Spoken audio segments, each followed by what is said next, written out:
السلام علیکم ورحمۃ اللہ وبرکاتہ۔ غیر مسلم کو قربانی کا گوشت دینا کیسا ہے؟ محترم ناظرین، آج کی اس ویڈیو میں میں آپ کے سامنے اسی مسئلے کو وضاحت کے ساتھ بیان کرنے والا ہوں کہ کیا اگر کسی نے قربانی کا گوشت کسی غیر مسلم کو دے دیا تو کیا اس کی قربانی ہو جائے گی یا نہیں؟ دیکھیں، غیر مسلم کو قربانی کا گوشت دینے کی شرعاً اجازت نہیں ہے۔ اگر کسی نے قربانی کا گوشت دے دیا تو اس سے توبہ کرے اور آئندہ قربانی کا گوشت صرف مسلمانوں میں ہی تقسیم کرے۔ البتہ اس کی وجہ سے قربانی پر اثر نہیں پڑے گا، قربانی بہرحال ہو جائے گی۔ مدارس صنائع میں ہے کہ کفارہ، نذر، صدقہ فطر اور قربانی کا گوشت حربی کافر کو دینا جائز نہیں ہے۔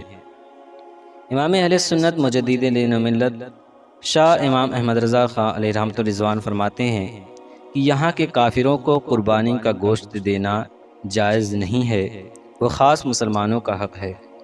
فقیہ ملت مفتی جلال الدین احمد امجدی علیہ رحمہ فرماتے ہیں کہ قربانی کا گوشت کافر کو دینا شرعاً جائز نہیں ہے، اور اگر کسی نے دے دیا تو گنہگار ہے، توبہ کرے، اور رہی بات قربانی کی تو قربانی ہو جائے گی۔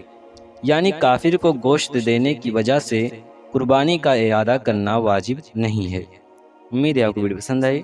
ویڈیو پسند آئے تو ویڈیو کو لائک اور چینل کو سبسکرائب ضرور کریں۔ السلام علیکم ورحمۃ اللہ وبرکاتہ۔